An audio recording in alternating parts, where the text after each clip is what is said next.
Reality Riffing, I got the supreme opportunity to sit down with the great, the one and the only Carl Calleman. He is a true, unique, one-of-a-kind prophet and just a seer of all things Mayan codices and the breaking of, or the reworking of the matrix of these codices. And his description of how he started to activate this wisdom that was beyond this lifetime is pretty profound, as well as he has authored 7 books, including The 9 Waves of Creation, which we talk a lot about in this particular interview. We also were talking about his recently published article called "The Coronavirus and the Mayan Calendar: An Alternative Perspective on Our Current Situation," which is quite fascinating and really exhilarating when it comes to opening up to new levels of consciousness and evolution. He's a scientist. He has a PhD in biology, so he really comes at things from this great scientist's mind. A former senior researcher of environmental health at the University of Washington, and also an expert on chemical carcinogens for the World Health Organization. He has had an incredible career. He's an incredible, incredible man, and I am so happy to bring you this riveting interview. I'm incredibly excited to have the honor to speak to Carl Calleman on Reality Riffing today, and welcome to the show, Carl. Thank you so much, Guru Jagat. Looking forward to this. Me too. I was speaking to Barbara Henclau, and she was talking about this article that you just published on the coronavirus and the Mayan calendar, and just how it was blowing her mind around the timelines we're currently living and the variations thereof. Should we just jump into, can you give just a little background on your work, and then we can just kind of jump in to this article that you just published? Yeah, okay. So, just about myself, then I have like 20 years of a background in the hard sciences. I'm a PhD in physical biology, and I used to be at the School of Public Health at the University of Washington in Seattle. But then at one point, as a graduate student, I visited Mexico and was quite taken by visiting the big pyramids in Teotihuacan, and then later in the land of the Maya. And it was really a very life-altering experience. Before that, I was kind of living day by day, not having any bigger goals or anything like that. But, just being, for me, being in that energy, you might say, that these ancient Mayan sites provided, gave me a clear signal that I had a particular purpose in my life.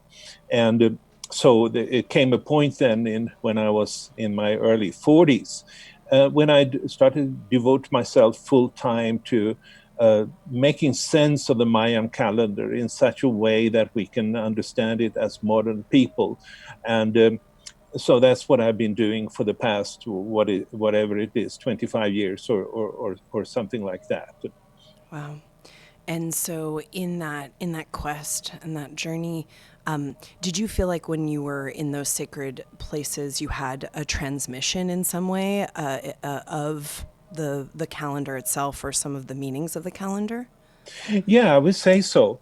There is something special with these pyramids, climbing the pyramids, because whatever pyramid or whatever altar or whatever ancient structure that they left behind, it wasn't just that they set up, let's make 17 steps here by random. Right. No, everything is sort of related to their calendar system. And so what that means is that, especially if you climb them, the whole calendar, at least to me, sort of came into my full body, so to speak, Yeah. whether I liked it or not. But climbing this means that I understand the importance of the number 13 or 26 or whatever number there was. And Yeah. when I first started to go to Mexico, then I would. I wasn't really knowing. I didn't. I just know that there was something for me here to find and something that I should learn. But I really didn't know exactly what it was. And at that time, it was much more open to visit these places. And I think I literally spent a whole week in the crypt of the Temple of the Inscriptions in Palenque, Wow. where this tomb of Pakal has been found. And I was just sitting there and sort of absorbing whatever was in the stones. I don't even know what was in the stones. Yeah. Sometimes I would go to unknown pyramids and meditate on top of them, and eventually I absorbed something that would come out in what I was writing. But that took a long time after that. Yeah. Have you? It's my experience these sacred sites because I go to these places, to collect energy as well.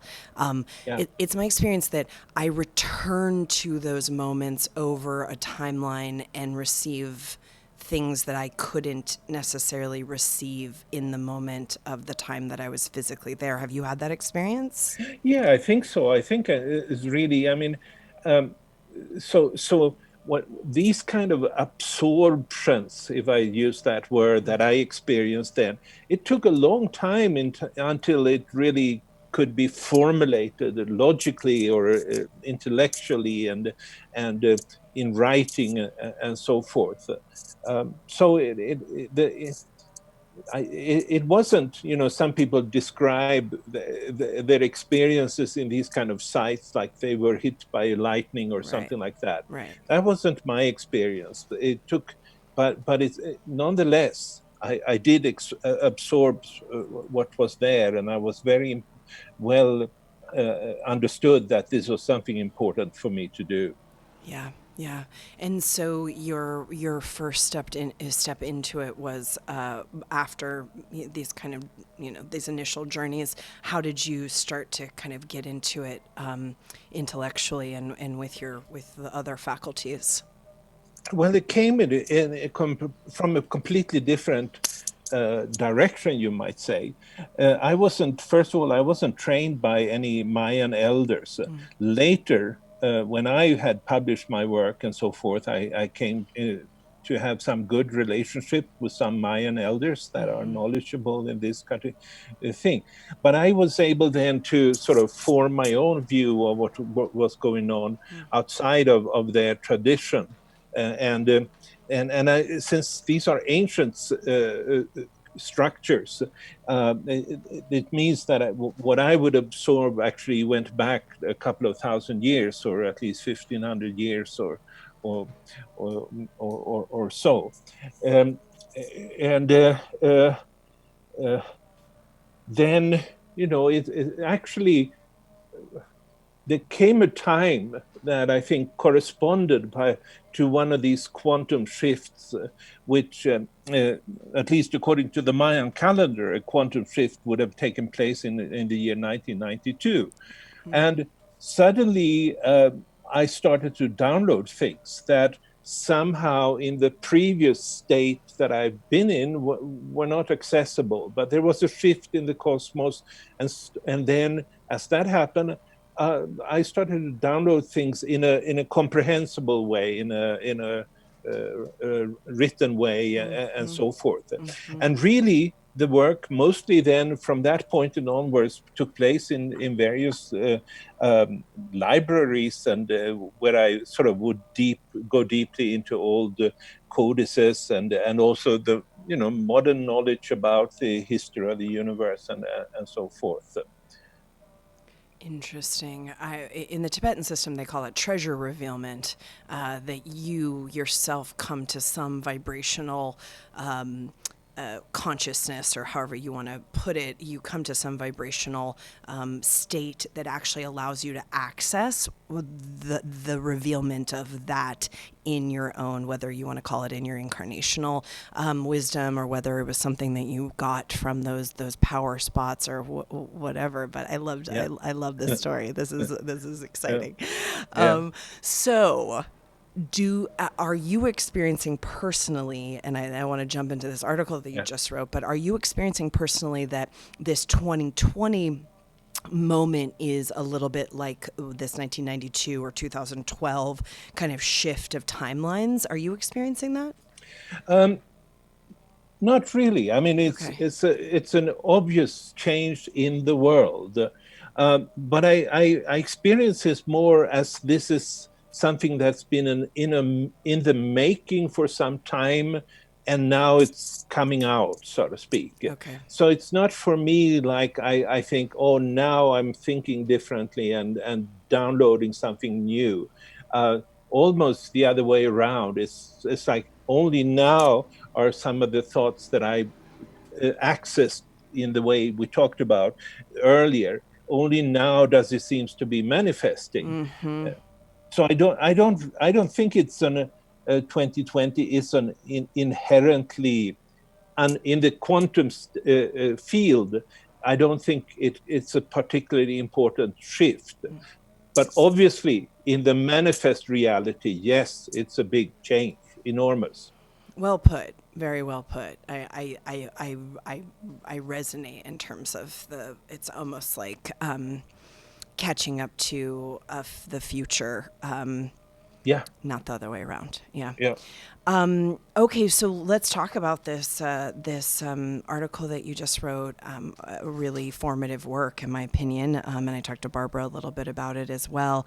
The coronavirus and the Mayan calendar, an alternative perspective. Can you just break down a little bit for the lay person who's listening to this, what you've discovered in terms of current events? Yeah.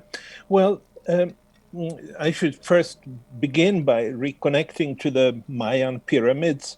And in the most significant of the Mayan Pyramids, the Temple of the Inscription, the plumed serpent pyramid in Chichen Itza, and the Great Jaguar pyramid in Tikal, they are built in 9 levels.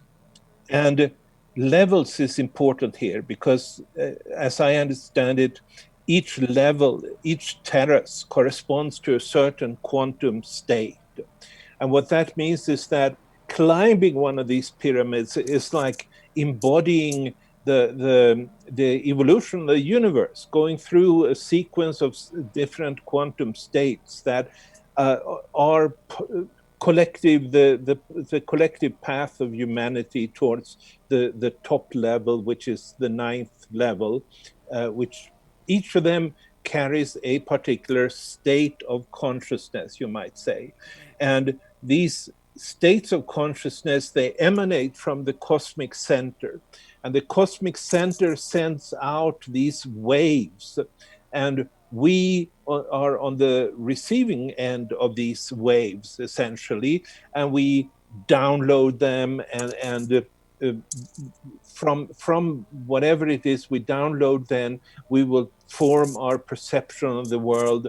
We will develop a certain kind of creativity. We will understand the world in certain ways. And so to some extent, it's a little bit of a complex situation right now, because there are 9 different levels, each of which is carried by a particular wave. And you might say that the underlying quantum field for the reality we're living in is formed by the interference patterns of these waves. So it's always then, since that's a complex interference pattern, it's always a little bit of a tricky thing to interpret it, and it's open to several different interpretations, I would like to say. But one of the waves, and that's the one that I'm mainly focused on in this particular article, is what the Maya would call the long count, or it's the sixth level of this pyramid. And that's a wave that was activated in 3115 BC. And basically, it is the wave that has brought human civilizations into existence. And the history of human civilizations is like a wave movement. It goes up and down. And it starts with one peak when the first civilizations came out in Egypt and the Sumer and the Indus Valley. And then it went down, and then it goes up, and then comes a new expression of this sort of civilized world. That doesn't really mean good world, as some people would say, but it means civilized world. It means civilized comes from the Roman word civitas, that means city. And so it means cultures that are organized around cities, really. And whether you like them or don't like them, that's a completely different story. But we can find how civilizations like the Persian, the Roman, and the current most recent one, the Anglo-Saxon, if you like, they actually follow this kind of a wave movement. Right. And that wave movement is really then what was expressed, certainly among the Maya and several Mexican peoples, as the plumed serpent. And that would have two different names, because it would go up and down. When it went up and things were moving very much forward, then it would be called Quetzalcoatl. And when it went down, it was called by his twin, his dark twin, Tezcatlipoca. So you had a sort of a changing pattern of how people related to reality. And so that is, and this, I remember first time when I came to Mexico in 1979, way before there was any internet or anything like that, and came to Chichen Itza and saw that their main pyramid there was devoted to a snake, and could not at all make sense of this, really. I mean, not that I was ever trained in any particular religion, but it didn't really quite make the sense. The central deity of this whole civilization that existed there was a serpent. Yeah. But then, of course, I have been around and I've studied things and find that this idea of a creative serpent is really not limited to the ancient Maya. The Aborigines in Australia, they revere the rainbow serpent. In China to this day, the parents wants to have a child who is born in the year of the dragon, which is a serpentine dragon. Yeah. And in Amazonas, the people say that we, the humans, are created by the great anaconda. And so these serpents are very significant in ancient times. Yes.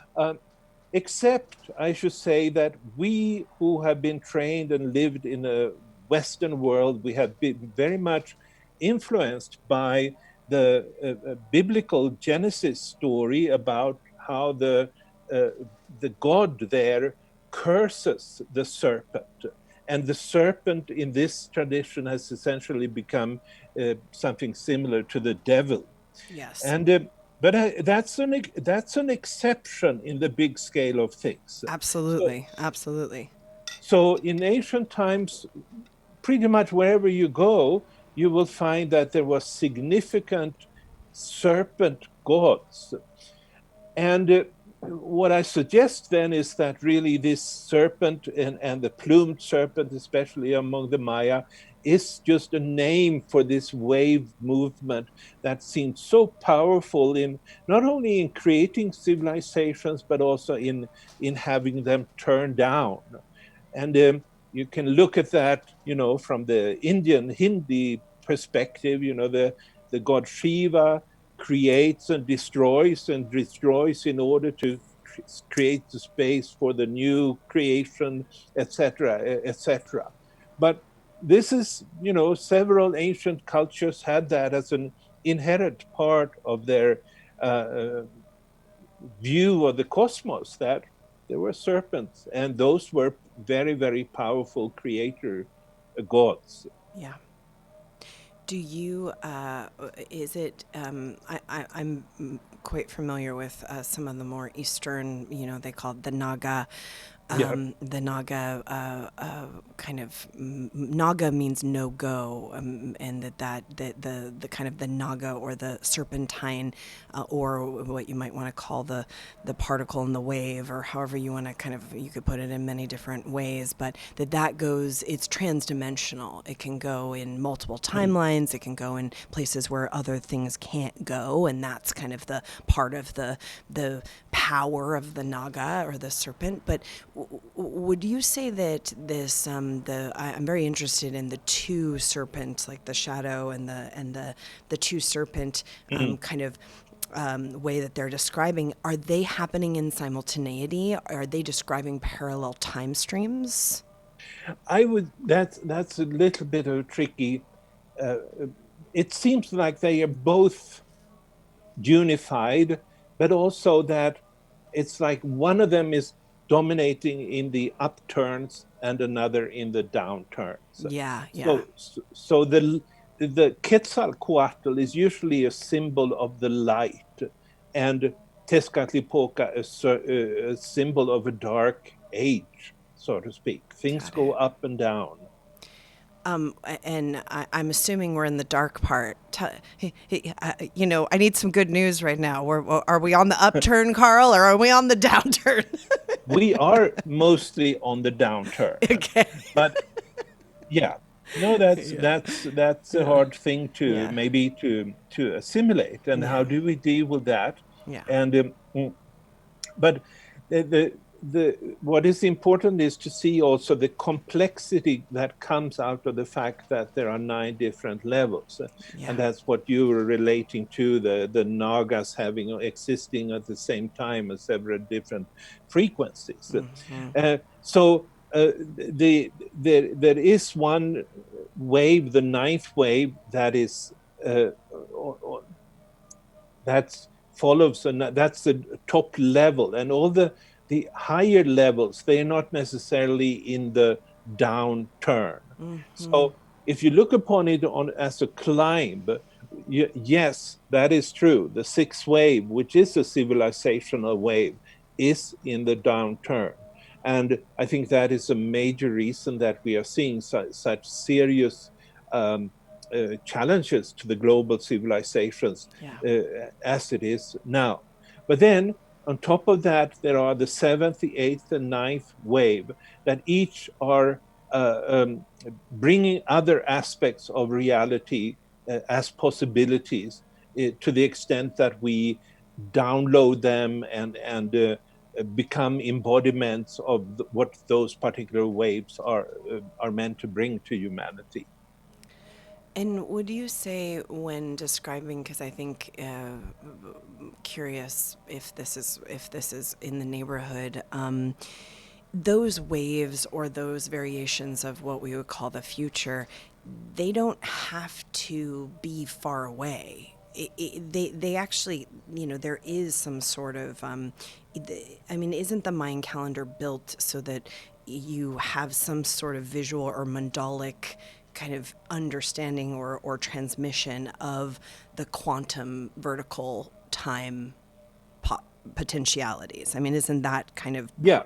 yeah. Yeah, I would say there are all potentialities that what happened in 2011, as I could say, is that all the different waves were activated for the first time in the history of the universe.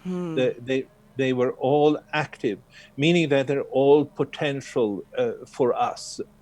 And what the ancient Maya would say about that is that, you know, this nine-storied pyramid, this quantum structure of creation, was appeared in its full regalia, as they said. And what that means is that the potentiality is there for us to resonate, create resonance with any of these particular waves.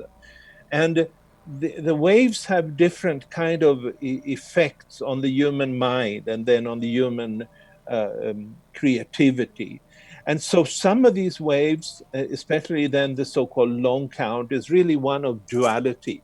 Uh, it projects duality and separation even, not only to others and to nature, but also sometimes even to ourselves. Right. Now, the higher levels are not necessarily like that, and especially the top level, the ninth wave, is one of unity, of non non-separation, of no dark veils, and that is the possibility of going into that wave, develop resonance with that particular wave in such a way that we become embodiments of a mind of unity, really, a mind of love, a mind of caring about everything around us, etc., etc. And that's really a novelty in that deep sense that particular possibility creates. Is, you know, it has lasted for 10 years. Yeah. That's about as long as it is. Um, and and I think that's about reaching to the top level of the pyramid. And I think that requires some kind of a new intentionality, a new kind of intention compared to all the previous levels, all the 8 levels that go below that. And what I mean by that is sort of to get to that top level, we can't just approach it as separate individuals. It's about developing spiritual practices that speak to the we, Yeah. as rather than to the me. And I think most people, you know, certainly from all the major religions, but also for a long time, even up until quite recently, it was more like I'm on my individual path, so to speak, and we would develop, and this might all have been good preparations for reaching to the highest level, but there is something fundamentally different that creates also a new intentionality. And I think that is really something that's required of humanity, to go from the me to the we, and um, let the we have the driving role in whatever it is that we do. And that's a big step, I think. And uh, uh, at this point, I'm mostly just pointing it out, but I'm also with people that are working to develop these kind of this kind of a we space, we uh, that I think are needed. Well, you see when you're looking around in your neighborhoods and in current events and the news and all the different spectrums of news channels and different agendas that are kind of at play, depending on your perspective on what's happening. And you know, there are very much simultaneously there is a kind of care and Hmm. a we consciousness that it has come from this you know past couple of months and the new unprecedented challenges that everyone is facing together. There is that, and simultaneously you could say there's an agenda of keeping people in, in the yogic science, we would call it, in the lower chakras of, I'm just trying to protect myself, I'm trying to protect my family, I'm trying to get enough Yeah. food for me, enough toilet paper, enough, whatever, the Costco consciousness. Yeah. But these things are happening. I mean, they're happening kind of simultaneously, and Yes. isn't that part of the Mayan? Isn't Yeah. that? I mean, that is a big part of kind of the prophecy of this post 2012 Yeah. time. I Absolutely. mean, of course, I'm saying it in a layman way, but how would you describe that in terms of? Well, I think you described it quite well as it is. But yes, the different waves are bringing different kind of mentalities to people. Yeah. And we have a choice as to what are we going to create resonance with. And depending on what we create resonance with, what quantum states of mind, you might say, that we create resonance with, we will turn out to be different kind of actors in this kind of a situation. Yeah. So you have a kindness pandemic going on there. You see expressions of kindness that you haven't seen for a long time, because some people are doing that. But then you're also seeing a lot of hatred, and you're also seeing a lot of confusion, and part of that is because of the I would say the major quantum shift that took place in 2011, which meant that um, what most of us, at least I, had been. I'm born 1950, so the world I was trained to live in and understand and so forth, it really doesn't apply as clearly as it used to be. There is the mind has shifted, not because I decided I should think differently or something like that. No, because with this quantum shift that took place in 2011, the cosmos was sending out a different wave for me to resonate with, and so you have that Tezcatlipoca Quetzalcoatl dichotomy coming into play, and so these are running in parallel, as you're saying, and all I can say is that we have a choice as to which particular ones we are to develop resonance with, but we should not be surprised that uh, there's been significant changes in the mentality of people over these past, especially now, but I think it's a phenomenon that goes back almost 10 years. Yeah. And now it's just coming out there and becoming evident because of this, the triggering effect of this particular virus. Yeah. And is there anything else in terms of the prophecies around this time that people should know or understand? Well,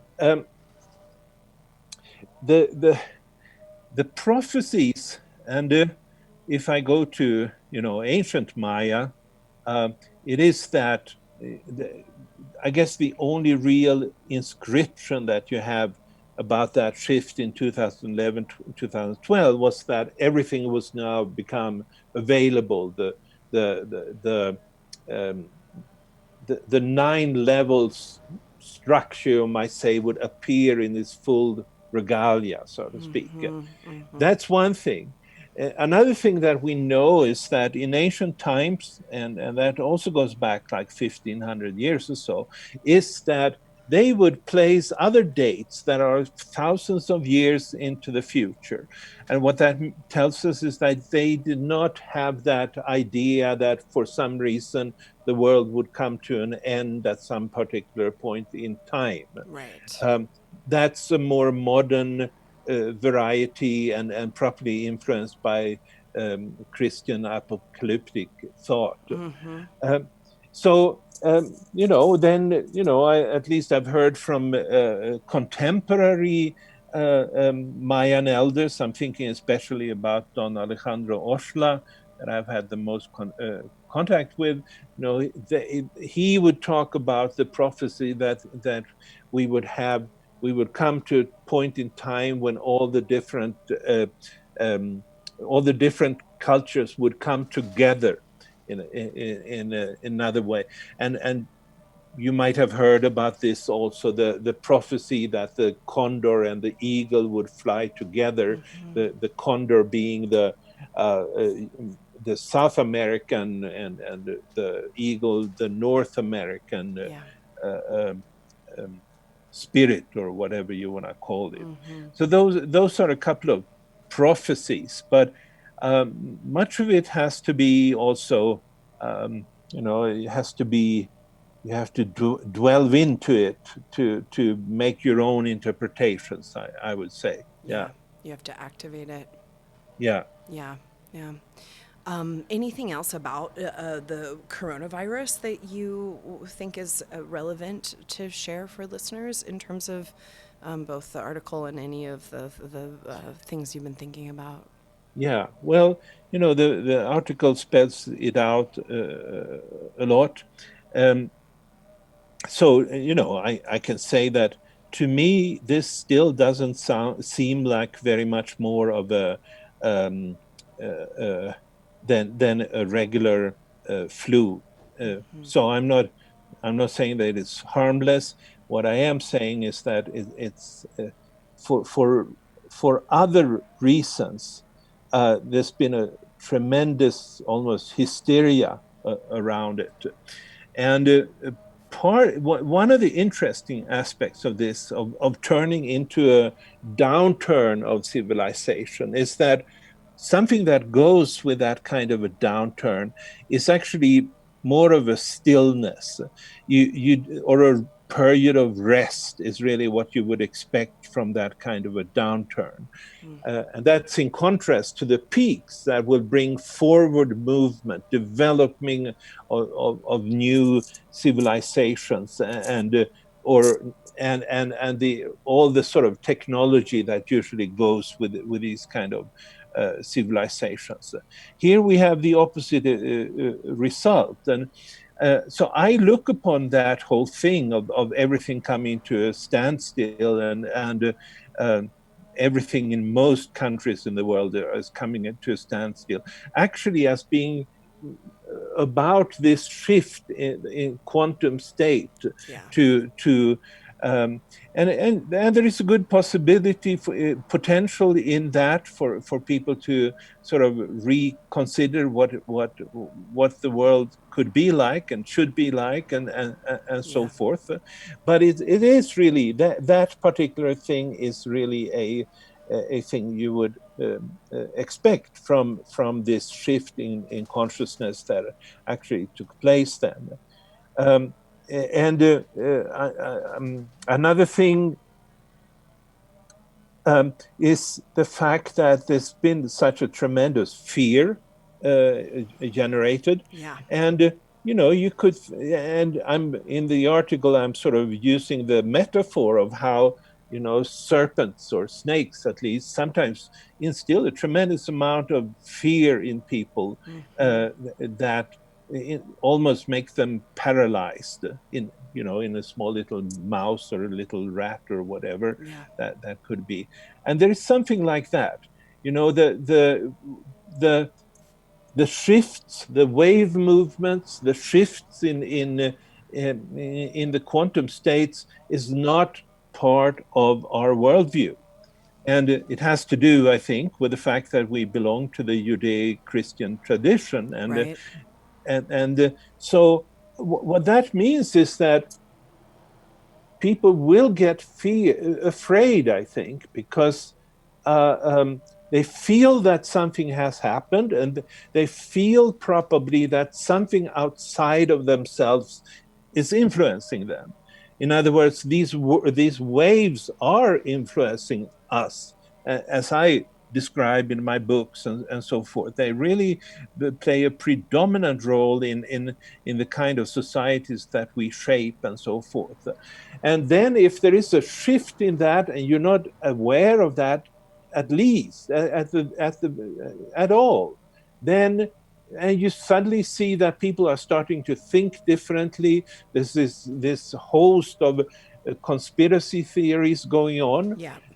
some of which there might be some truth to, Yeah. others that may not at all be some truth to, then that will create a fear. So for these reasons, I look upon this, much of what has happened, the reaction to this virus, as being as being a result of this quantum shift that took place already in 2011, Yeah. and it's now coming fully out into reality. Yeah, I think that one of them, I talk a lot about cosmology being the language of this new era on the planet.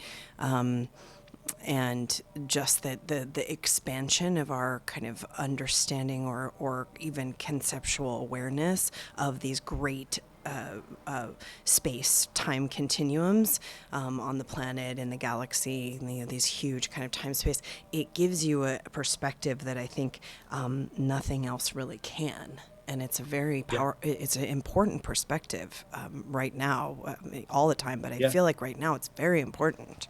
yeah, yeah.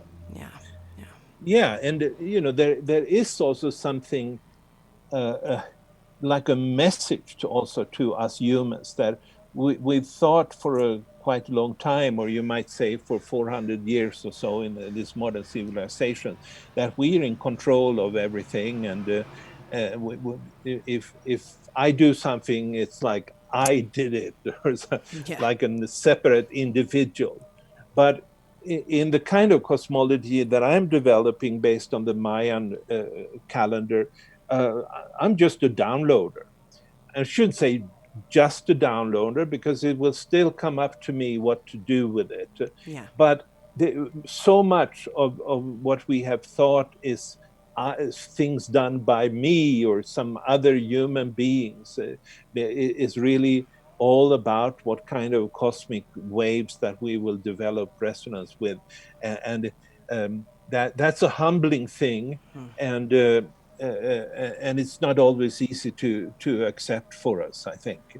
And but I think the more we do that, the better, really. Uh, and yeah, yeah. I also feel like I talk about this a lot, like in terms of encouraging people to do what they came to the planet to do, or their destiny, or dharma, or whatever you want to call it. But I feel like there's something about that also takes away some of the moment you take the self-importance out of it, there's almost a freedom to yeah, express and to play your part that is very, I mean, it's very powerful and yeah, empowering. yeah, yeah, Yeah, right. yeah, Yeah, because it's like your ego can sometimes block your manifestation of your particular destiny. yeah, yeah. What book are you working on right now? Are you working on something? No, I'm not. You're not. Um, Okay. so I guess I have published 7 books around the Maya, and they have different kind of focuses. But the Mayan calendar system is always there as a kind of a skeleton. Um, and the 3 most recent ones. The first one of those is The Global Mind and the Rise of Civilization. And it really tries to argue that the civilizations we create ultimately is a product of the fact that we started to download a new mind simply. And then we express that differently. Uh, and then the second one is the 9 waves of creation that sort of summarize it's all, the system, you might say, and also goes into how the rise and fall of religions have been part of this wave movement of creation. And then the most recent book is Quantum Science of Psychedelics. And it really argues that, you know, that if our minds then really are produced by our resonance with the waves, then the use of psychedelic substances or ayahuasca or plant medicines like that, that they can alter that resonance. And for that reason, we became open to the totality of the nine waves, without that kind of a structuring mind that comes from our default mind, so to speak. So it really connects that. But I'm also pointing out in that book that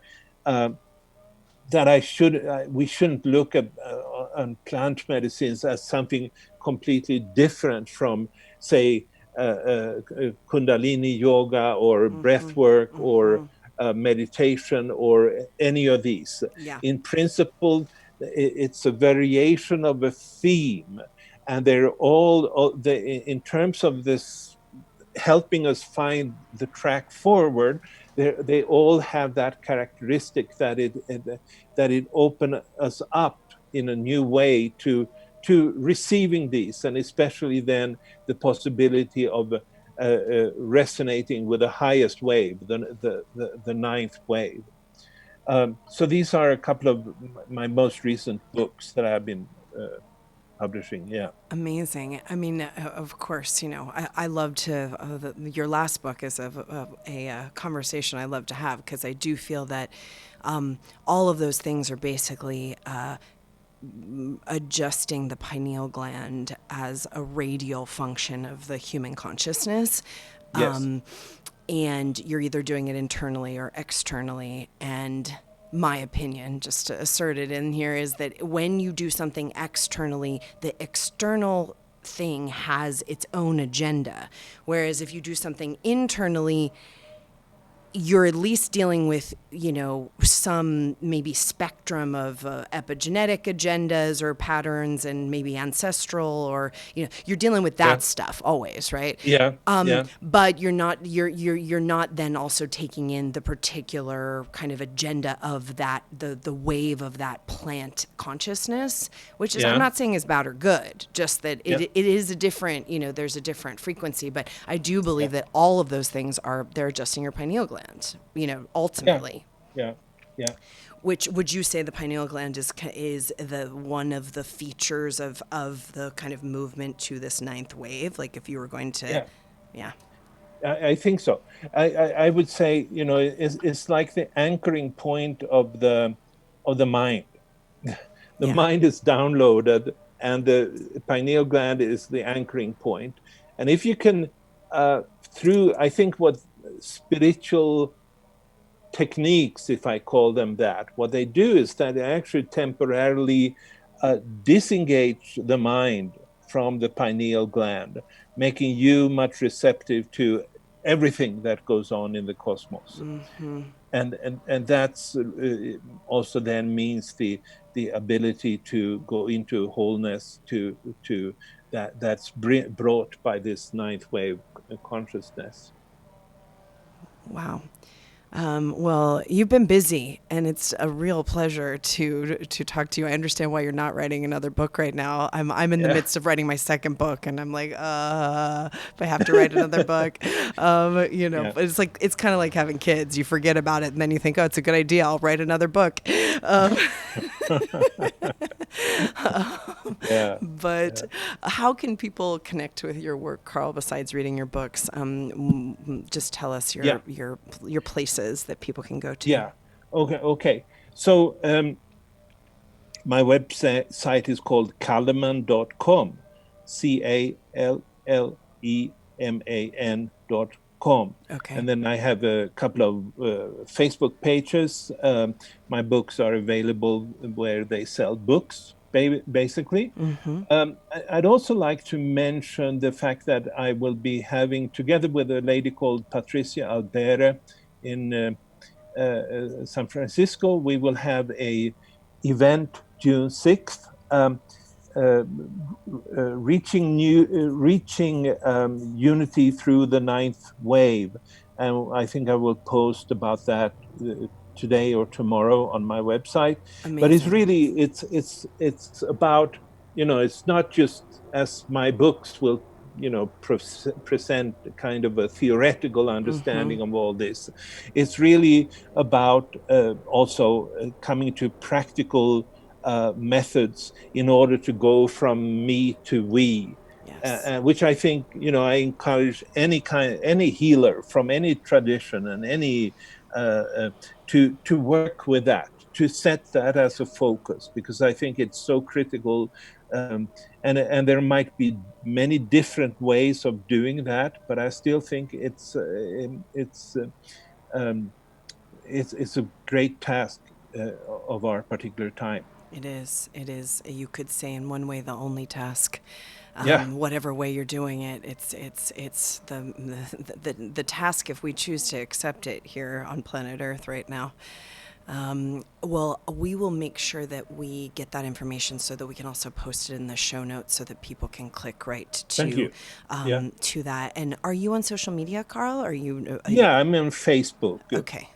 So there are Facebook pages in my name, Carl Calleman, with C's both, and there is also the books are also have Facebook pages, and Amazon. You can always find my books and in those. Amazing. Well, thank you for your incredible contribution to the planet, and it's been such a pleasure to talk with you. Thank you so much for having me. I really you. enjoyed talking to you. Thank you. Thank you so much. Bye, Carl. Take care. Yeah. Bye-bye. Bye-bye. Thank you so much for listening to another episode of Reality Riffing. These are conversations that I think are important with people who are doing great things in the world about subject matters that need to be discussed. If you enjoyed the content, the conversation, please feel free to share with your people, share with your friends and family, rate the podcast below, and also subscribe.